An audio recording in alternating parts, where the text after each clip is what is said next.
नमस्कार दर्शक बंधु मु आज एही वीडियो रे आपण माननकु कहिबाकू जाउछि फूलकोबी भजा किपरि प्रस्तुत करंती। जदि आपण माने केही चैनल रे नुआ थांती चैनल को सब्सक्राइब करंतु एवं पाखरे आसुथिबा बेल आइकन टी ऊपर प्रेस करी पुनी ऑल नोटिफिकेशंस ऊपर क्लिक कर दियंतु ताहेले एमिति जहा भी किछि नुआ नुआ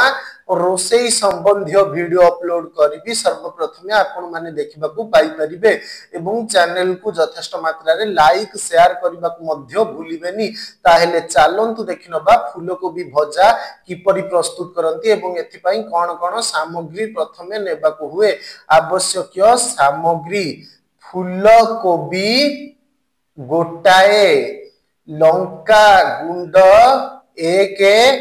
चामच हलदी अध चामच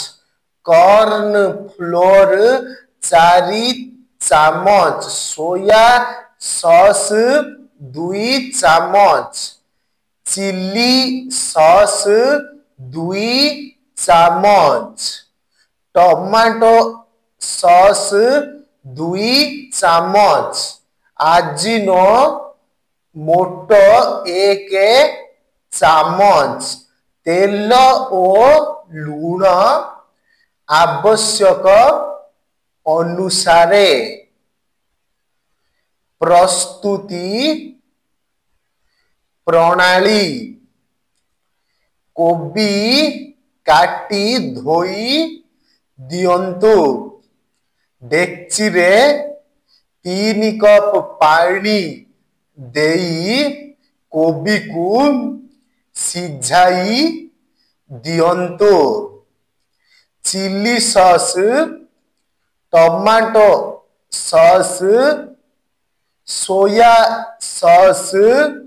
आजिनो मोटो लूण हलदी लंका गुंड कॉर्न फ्लोर मिसाई गोड़ाई दियंतो कोबी को गोड़ाई कड़ाई रे तेल गरम करी भाजंतु लाल होई गले ओल्हाई आणंतु।